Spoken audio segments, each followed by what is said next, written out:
Sveicināti ortotautas klausītāji! Turpinām mūsu īpašo podkāstu sēriju ciklu, kas veltīts ortoklīnikas ikgadējai rudens medicīnas konferencei. Kā jau iepriekš stāstījām, konference kļūst par vietu, kur ortoklīnikas speciālisti dalās ar savām zināšanām, pieredzi un iedvesmo kolēģus runāt par jaunākajām metodēm un praktiskiem risinājumiem ārstniecībā. Šīs sarunas tēma - kaulu lūzuma ārstēšana. Runāsim par konservatīvo un ķirurģisko pieeju un par to, kā ārsts izvēlas vienu vai otru ārstēšanas taktiku un atbildēsim uz konferences apmeklētāju iesūtītajiem jautājumiem. Pie mums viesos ortoklīnikas traumatologs ortopēds dr. Andrejs Peredistis. Sveiki, doktor! Sveiki! Labrīt! Šoreiz mums būs vairāk tā saruna tāda tiešām jautājuma un atbildes, jo jautājumu mums par šo tēmu ienāca salīdzinoši daudz. Un tad tas pirmais jautājums, kas ir galvenie principi, pēc kuriem jūs kā ārsts izvēlaties ārstēt lūzumu konservatīvi vai tomēr jau ķirurģiski? Visi lūzumi, skaidrs, lūzumi ir daudz, kauli ir daudz, lūzumiem ir dažādas klasifikācijas, bet tā galvenā lieta ir tāda, ka, ja lūzums ir stabils, tādā ziņā, ka viņu ļoti grūti nobīdīt no savas vietas, ka labs piemērs ir, teiksim, potīšu lūzums, kur, teiksim, lauz tikai vienu potīti, un cilvēkam tas lūzums ir stabils, un tur ir savi kritēriji, pēc kuriem mēs izvēlamies, viņš ir stabils vai ne. Bet tā, lai pavisam primitīvi saprastu, un cilvēkiem, kas nav saistīti ar medicīnu, ja tu reiz esi salauzis kāju, to pašu potīti, un pats saviem spēkiem es nonācu uzņemšanas nodaļā un atnācu kāpjot te kāja virsū un te uztais rengeni un pasaka, ka tev ir lausta potīte, visdrīzāk tā būs ārējā potīte un visdrīzāk tas būs stabils lūzums, jo nebūs nekādas nobīdes pat cilvēkam pēc traumas kāpjot viņai virsū un, nezinu, tur vairākus kilometrus noejot ar kājām. Tādos gadījumos lūzums tiek ārstēts konservatīvi un tādos gadījumos ķirurģiskā iejaukšanās nav vajadzīga. Un tādos gadījumos mēs viņu ārstējam tur dažādām citām metodēm, ja tās ir apakšējas ekstremitātes, tie kruķi, atslodzi, sakot, fiksācija. Kad mēs redzam, ka lūzums ir nestabils vai, teiksim, lūzums ir vaļējis, ja, kad ir bojāta arī ādas virsma, tad noteikti tur ir jādomā par ķirurģisko ārstēšanu un tas mērķis ir panākt tā, lai to lūzumu stabilizējot, ļautam cilvēkam maksimāli ātri atjaunoties. Un nevis tik daudz tur, un arī pareizi dabiski stāvokļa lūzumam, bez sekundārām dislokācijām vai kaut kādām vēlāk arī, teiksim, nezinu, tās ir ekstremitātes, tur vizuāls deformācijas un tā tālāk. Kā jūs parasti nosakāt optimālo brīdi, kad jāmaina ārstēšanas taktika, piemēram, no konservatīvās uz ķirurģisko? Lielākā daļa no lūzumiem, teiksim, tāpat, kuras sākotnēji tiek ārstēt konservatīvi, pastāv risks, kad notiek vai no kaut kāda iemesla, nezinu, tur režīma neievērošanas dēļ vai, teiksim, paša tā lūzuma paterna dēļ, sekundāra dislokācija vai kaut kādas citas komplikācijas, kas tad to visu kontrolē. Parasti tās ir pirmās 10 dienas. 10. dienā uztais rengeni, skatās, un tad izlēmi, vajag vai nevajag kaut ko papildus. Parasti ir, vai tas ir lūzuma tūlu locītavām, vienalga tā pēdas locītava, ceļu locītava, ja tur nav nekādas lielas dislokācijas bijis, un tad pēkšņi kontrolējot, tu konstatē, ka tur ir problēma, tad arī to jautājumu risina. Bet, godīgi sakot, tas variācijas ir tik daudz, viss ir atkarīgs no tā, kurš kauls, kurā vietā, kura locītava, ja tu skatās uz tām visām iespējamiem variantiem, viņi ir 1000. Pēc kāda principa jūs izvēlaties lietot ģipša longeti vai citu imobilizāciju? Un vai dažos gadījumos var iztikt bez tām? Jā, redz, te jārunā par kaut kādiem konkrētiem lūzumiem. Dabiski, ja tas ir, visvienkāršāk droši vien ar kaut kādiem piemēriem, teiksim, potīšu lūzumu, tur tie variācijas ir daudz un dažādas, viss ir atkarīgs no kāds ir bijis traumas mehānisms, kāds mums ir tās traumas rezultāts, cik daudz kaulu lausta, kurās vietās, cik daudz saites bojāts un tā tālāk. Kā jau pašā sākumā minēja, tad stabili lūzumi ir ārstējumi vienkārši ar atslodzi un iespējams arī tādām industriālām ortozēm, kas jau tiek ir nopērkams ortopēdisko preču veikalos, kas stabilizē to pēdas locītavu, neliekot pat ģipsi un vienkārši ļaujot pat citreiz daļai kāptai kāju virsū, respektīvi padarot to atvesļošanās procesu komfortablāk, patīkamāk un mazāk stresa. Cilvēki arī attiecīgi daudz ātrāk un labāk atveseļojās. Savukārt ģipšu longets, arī pie tādiem stabiliem, vairāk vai mazāk ar minimālu dislokāciju lūzumiem, pie nosacījuma, ka tās ģipšu longetes tiek uzliktas pareizi, arī ievērot visus principus tā, lai cilvēks maksimāli komfortabli justos. Mūsu laikos ir pieejams sintētiskās stīkla šķiedru saites, ģipši, longetes jau gatavs, kuras nesver absolūti neko. Es nezinu, kāpēc joprojām tas netiek darīts, jo visā pasaulē, jebkurā uzņemšanas nodaļā, daudzās slimnīcās ir pieejami arī sintētiskie materiāli, vai arī labas kvalitātes ģipši, kas, bet, ir ļoti svarīgs moments, kā tas tiek izdarīts, kā tas tiek uzlikts. Es saprotu, citreiz ir laika trūkuma dēļ vienkārši ģips tiek uzlikts, bet tīpaši akūtā situācijā vien viņš uzlikts ir par ciešu, ar sliktu polsteri, tas viss pamatīgi var ietekmēt arī cilvēku pašsajūtu un palielināt visādi komplikāciju riskus, tīpaši pie potīšu lūzumiem. Tā kā tas ir tāds moments. Un tā ir vēl viena pacientu grupa, kas nāk pie mums nomainīt ģipsi, kurš tiek uzlikts viņam,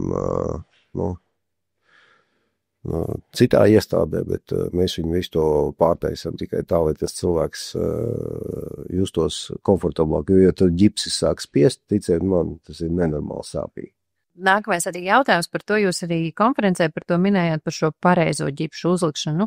Ja pacientam rodas aizdoms, ka ģips spiež vai uzlikts nepareizi, kā viņam vajadzētu rīkoties, un te arī tas uzreiz papildu jautājums, vai fizioterapeitam ir pienākums vai tiesības apšaubīt ģipšu uzlikšanas pareizību, ja viņam šķiet, ka tā varētu kavēt rehabilitāciju? Kāpēc fizioterapeitam nav tiesības? Dabiski, ka fizioterapeitam noteikti ir tiesības, ja viņš apšauba, bet viņam vajag kaut kādu, es nezinu, vai kādu speciālistu konsultāciju. Es tagad, godīgi sakot, absolūti nevēlos, ka pie mums tagad nāk pacienti, kuriem ir jāpārliek ģipši, tas nav tas, ko mēs arī gribam darīt. Tas ir ģips jāuzliek uzreiz, pareizi. Ja netiek pareizi izdarīts, tad brauc atpakaļ uz to pašu uzņemšanas nodaļu un pasaka. Galvenais kritērijs, pēc kura vajadzētu, ja tev ļoti sāp, un tev visu laiku jālieto pretsāp zāles, kaut kas nav kārtībā. Vai tūska ir pieaugusi, vai lūzums tomēr ir nobīdījies, vai arī attiecīgi tev ir nepareizi uzlikta longeta, vai pārāk cieši. Jo viņai vienmēr jābūt iespējai cilvēkam arī uzliekot longetu, vienmēr jāpasaka, mēs tev tagad uzliekam, ja tu jūti, ka tev pieaug sāpes, jo tūska audiem pieaug pirmās 24, vairāk 48 stundas. Tu viņam uzliec pa virsu ģipsi, kas tādā brīdī likās adekvāts, viņš pēc 24 stundām var būt absolūti neadekvāts un ļoti sāpīgs. Un tāpēc ir svarīgi, lai tas cilvēks zina, ka viņš var paņemt šķērs, jo cilvēkam liekas, ka ja tiem ģipsis ir uzlikts, viņi vispār nevar aiztikt tagad ārprāts, kā tad mēs tagad, tā nav. Tad, ja tev ir uzlikts ģipsis, tad tas visdrīzāk tev tas lūzums bija stabils. Ja runa iet par, piemēram, ļoti klasisku situāciju, kad cilvēkiem nepareizi tiek uzlikt ģipši, teiksim, apakšdēlam spieķi kaula tipiskās vietas lūzumiem. Tas ir, pa augstu locītavs.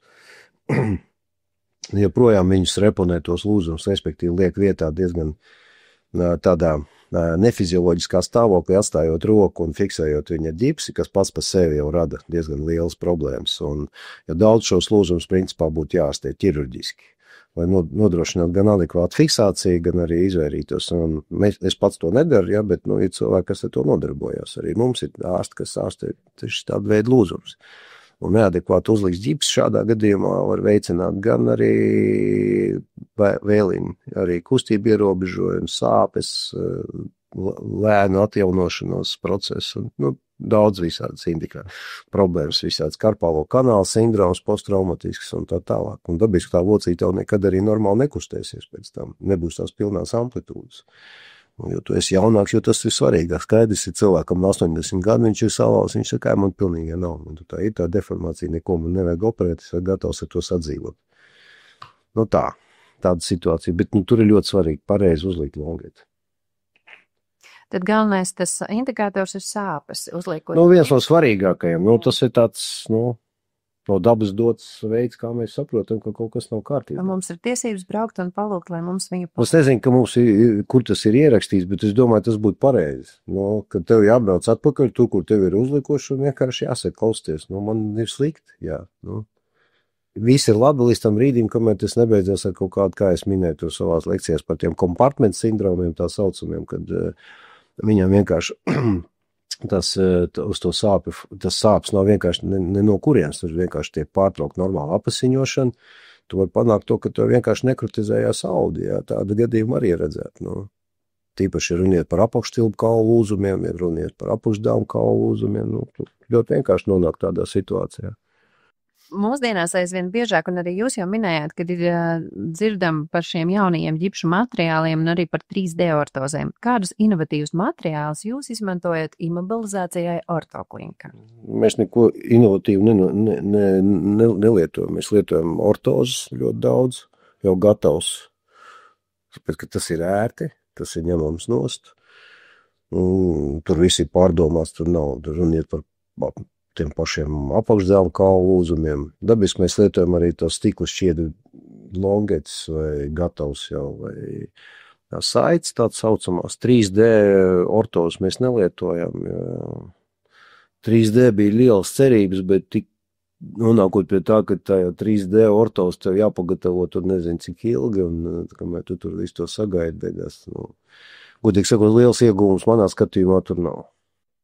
Vai jūs apmāciet personālu, ņemot vērā, ka nepareiza ģipšu uzlikšana var radīt problēmas? Jā, mēs fiziski rādām, kā to darīt.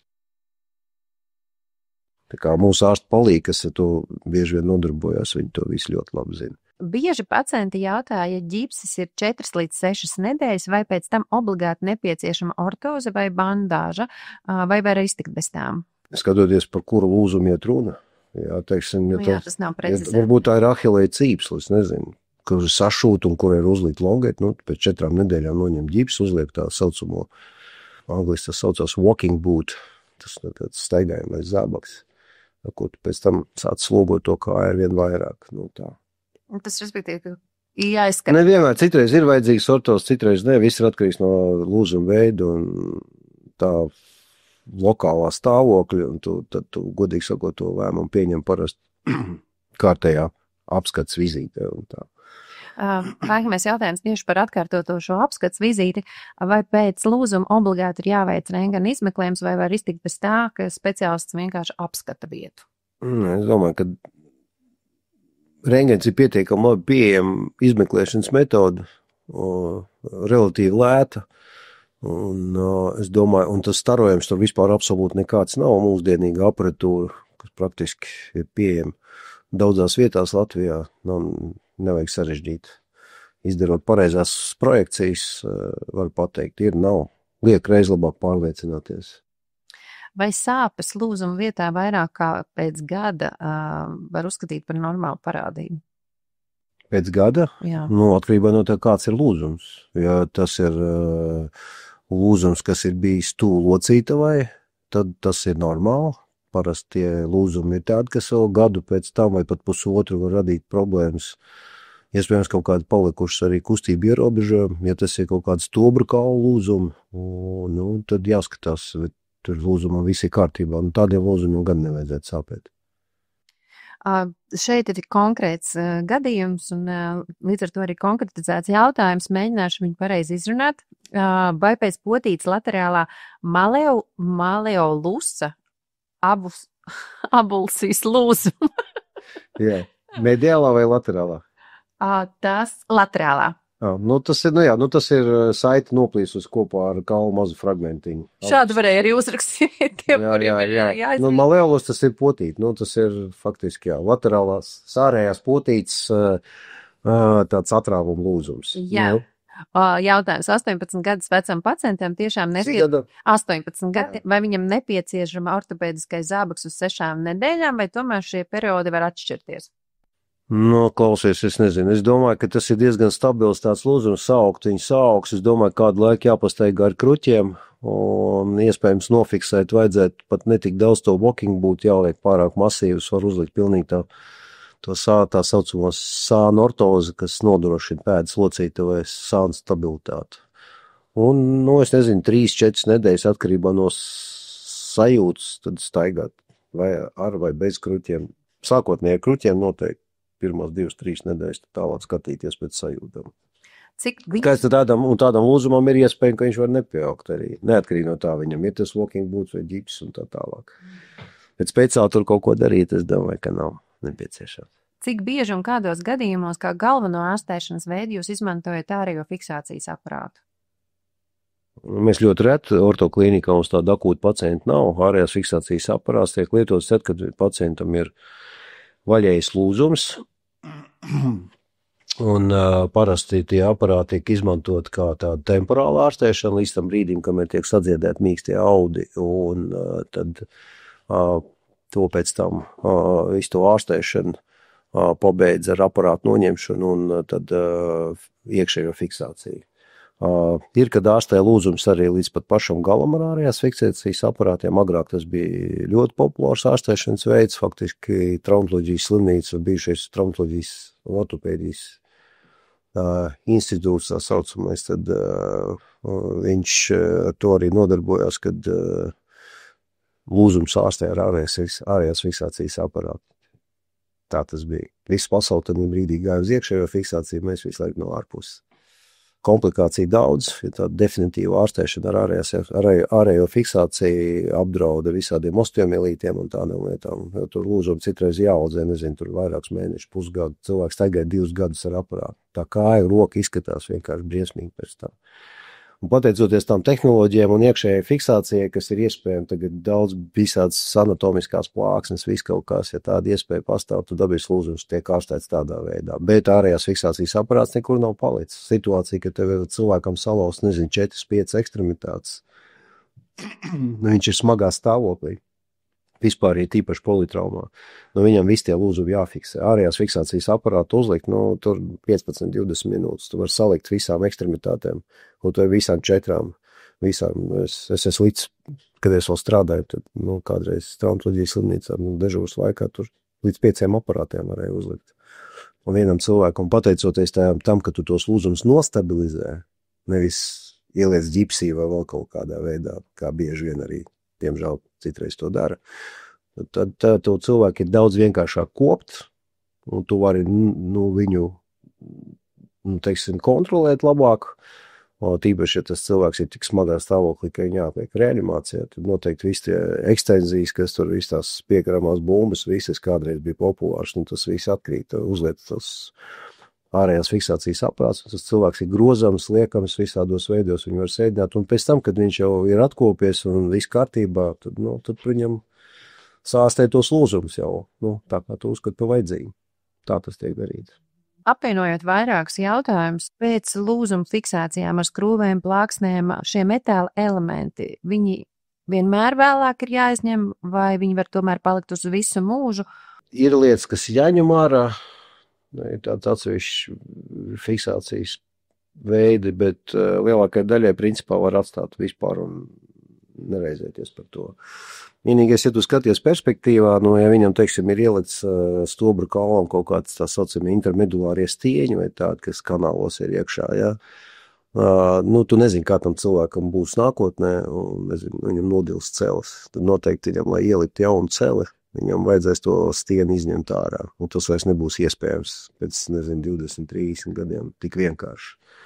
Tāpēc parasti neņem ātrāk par gadu, gads vismaz ir vajadzīgs, vai pat pusotrs, jā, tad tā, teiksim, dažās tās situācijas, teiksim, atslēgas kaulam, ja tur nav nekāda baigie traucējumi, un vispār var atstāt iekšā tos fiksācijas, jo bieži vien ir tā, ka tas lūzums slikti audzis, un pastāv riski atkārtot tiem lūzumiem.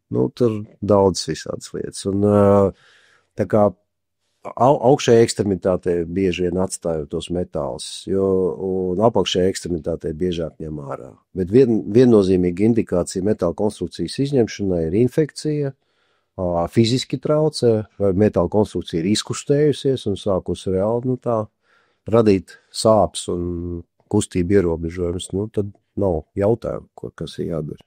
Ļoti interesants jautājums. Pacientiem bieži rodas tātad jautājumi par rehabilitāciju. Vai ortoklīnikā ir rehabilitācijas protokoli? Un es zinu, ka tāda mums ir. Un tad tas nākamais jautājums, ar kuriem var iepazīties arī ārpus klīnikas strādājot. Jautājumu vajag uzdot Alvai Hohlovai, nevis man. Vai mēs dalamies ar... Nē, nu tas ir, mēs tā vienkārši ne ar ko nedalāmies, mēs dabīs savus pacientus ārstēm pēc noteiktiem protokoliem. Ja viņi iet kaut kur citur rehabilitēties, mēs noteikti viņiem tādas iedodam. Bet tā, ka mēs savu ārstēšanas protokolu pēc operācijas, nezinu, tā kā rokas grāmatu sarakstam un visiem iedodam, diemžēl tas ir diezgan liels intelektuāls darbs ielikt iekšā. Un mūsu gan fizioterapeiti, gan mūsu fizioterapijas vadītāji ir ieguldījuši 10 gadu garumā diezgan daudz laika arī komunicējot ar mums. Jo, teiksim, atšķirībā no daudzām citām vietām, fizioterapeitiem šeit ir iespēja komunicēt ar tiem, kas praktiski dara lietas, un tā ir liela starpība. Vai rentgena attēlu skaits, viena vai vairākas projekcijas ir atkarīgs no lūzuma lokalizācijas? Jā, par rentgenu noteikti vairākas projekcijas. Tas ir kā likums, ja tu novērtēt, teiksim, dislokācijas pakāpja tāda ir un veidu, tad noteikti tev ir jābūt vairākas projekcijas, citreiz vairāk nekā 2. Jā, teiksim, ceļu locītos diagnostikā, bet kopš šī kompjutera tomogrāfija pieejama, bieži vien arī tas nav tik svarīgi. Jā, teiksim, ja tev ir kaut kāds tas intraartikulārie tā saucamie lūzumi, kas ir iekš locītos vai, teiksim, pēdas kaulu lūzumi vai plauksts kaulu lūzumi, nekad nav par sliktu uztaisīt arī kompjutera tomogrāfiju, jo šajos rentgenos bieži vien redz to, kas nav patiesībā, vai tieši otrādi. Redz vairāk nekā ir. Cik bieži jums sanāk izvēlēties konservatīvo un ķirurģisko ārstēšanu? Ja runiet par lūzumiem, tas tāds sarežģīts jautājums, es domāju. Noteikti, ka ķirurģiski tiek ārstēts mazākais lūzumu skaits. Noteikti, ja skatās, cik daudz cilvēku atnāk un viņu konstatēt lūzumu, tad lielākā daļa tomēr tiek ārstēt konservatīvi. Pēc tam rehabilitācijas procesa, dzīšanas procesa, kā ir ātrāk izmantojot šo konservatīvo vai tomēr ķirurģisko? Nav atšķirības. Ķirurģiskā ārstēšana vajadzīga, lai tas lūzums pareizi saug un lai cilvēks maksimāli ātri atjaunojās. Kas attiecas uz to, cik ātri saug kauls, tas lielā mērā ir saistīts, nevis saistīts, bet atkarīgs no tā, cik tas vecs cilvēks ir. Ja tas ir, 6-gadīgam bērnam atslēgas kauls 2 nedēļās saug, ja, tad 60-gadīgam vīrietim tas būs 6-8 nedēļas, kamēr viņš saķersies, ja, tā kā kārtīgi. Tā kā tā metode, kā mēs ārstējam, tas neietekmē lūzumu saukšanas ātrumu. Noteikti dabiski ir lūzumi, kas ļoti lēni aug, ir tādi, kas nesaug, pat neatkarīgi no tā, tas tiek ārstēts konservatīvi vai ķirurģiski. Ja, tad ķirurģiski ārstējot arī lūzumu mēs nesaukt. Tāda piemēra ir ļoti daudz. Tā kā cilvēks uzskata, ka viņi operēs ķirurģiski un viņam noteikti viss būs labi, 100% neviens tādu garantiju nekad nedos. Ko var darīt? Operē vēlreiz? Operē vēlreiz un vēlreiz. Ir tādi, kur daudzreiz ir operēti. Jā, tā kā lūzums neaugt, viņi tur stimulē, liek visādas transplantācijas iekšā. Tur varianti ir daudz. Vai ārstēšanas metode dažkārt arī nosaka pacienta vecums, vai gados jauniem cilvēkiem biežāk izvēlas operācijas, bet vecākiem konservatīvu ārstēšanu? Tādas gluži korelācijas nav. Dabiski, ka cilvēks ir pavisam vecs un daudz lūzumus var būt tās ārstēt arī konservatīvi tikai tam dēļ, ka viņa tas fiziskais stāvoklis vai vispārējais stāvoklis neļauj to darīt. Parasti tas beidzās ar vai ratiņiem vai vēl kaut ko tādu, ja tas runiet par apakšējām ekstremitātēm jauniem cilvēkiem, ja tās ir locītavām tuvu lūzumi, tad cenšas tos lūzumus ārstēt tā, lai vienkārši saudzēt kopā. Veciem cilvēkiem citreiz pat tais locītavu mājiņas operācijas tikai tāpēc, lai maksimāli ātri rehabilitētu un nevajadzētu gaidīt, kamēr lūzums saugs.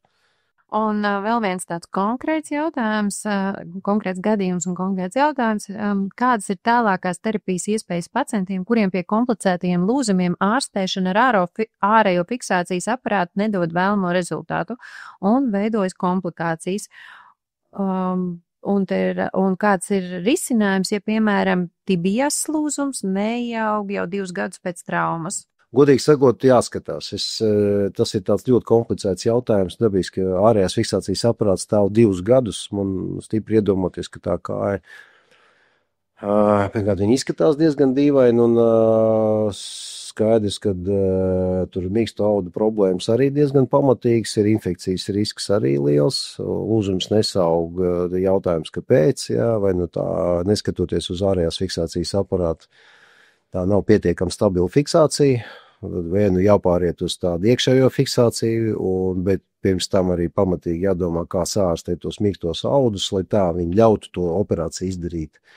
Labi, bet, ja tur ir liels kaulu deficīts, tad tur jāskatās. To, ko tur dara, tie veidi dažādi. Tur arī mikroķirurgus piesaista un sāk likt transplantāts, lai apasiņot to kaulu. Jo kauls jau neaug, tāpēc, ka viņš ir viens no iespējamiem variantiem slikt apasiņot. Un pēdējais jautājums, vai pēc meniska rezekcijas nepieciešama kruķi vai var šo atslūgot kāju pakāpeniski? Pēc operācija, kur rakstīts meniska rezekcija, tad, es neatceros, ka es pēdējo reizi kruķis būtu devis. Pēc meniska operācijas kruķi nav vajadzīgi. Cilvēks pieceļās un iet mājās. Mēs izgājām ļoti daudz jautājumiem cauri. Varbūt ir kaut kas tāds, ko jūs gribētu pie tā pateikt? Es domāju, ka cilvēkiem arī pašiem jābūt atbildīgiem par savu veselības stāvokli. Tad jācenšas sekot rekomendācijām, ja tāds tiek dots, jā, un neizdomāt pašiem savus pēcoperācijas ārstēšanas protokols. Ja tiek pateikts staigāt ar kruķiem tik daudz, tad ir droši vien, ka jāsteigā, nemēģināt meklēt internetā citus variantus vai nākt pie citā ārsta un prasīt viņam, kā jādara. Jo, ja viņš operējies, vienā no slimnīcām, kur tas ārsts viņam bija pateicis, kā viņam jādara, tad droši vien, ka jāseko tam protokolam, kas viņam ir ieteikts. Skaidrs, un par tiem ģipšiem runājot, tur jāskatās. Teiksim, cilvēki atnāk tur 6 nedēļas dzīvo ar ģipsi, sāpes, nobērsta kāja, tur, roka, tas nav normāli. Paldies, doktor Peridistī, par šo sarunu un skaidrojumiem. Šoreiz mūsu saruna bija vairāk jautājumu un atbilžu formātā, lai atbildētu uz visiem šiem jautājumiem, kas bija saistīti ar šo tēmu. Bet vēlos arī akcentēt, ka paskatoties Ortotelks iepriekšējos raidījumus, var atrast daudz un dažādas tēmas arī par šo jautājumu, kā arī daudziem citiem līdzās pastāvošiem jautājumiem. Okay. Un nākamā Ortotelks jau epizodē šajā pašā ciklā saistībā ar konferenci runāsim par tēmu blokādes, injekcijas tehniku un drošību. Sarunā piedalīsies ortoklīnikas traumatologs ortopēds dr. Andrejs Pirgējevs. Seko līdz tātad ortoklīnikas jaunumiem mūsu sociālajos tīklos un, protams, klausies Ortotelks arī tālāk. Sarunu vadīja Agnes Baumana, par skaņu rūpējās Guns Bērziņš, uz tikšanos nākamajā epizodē. Paldies!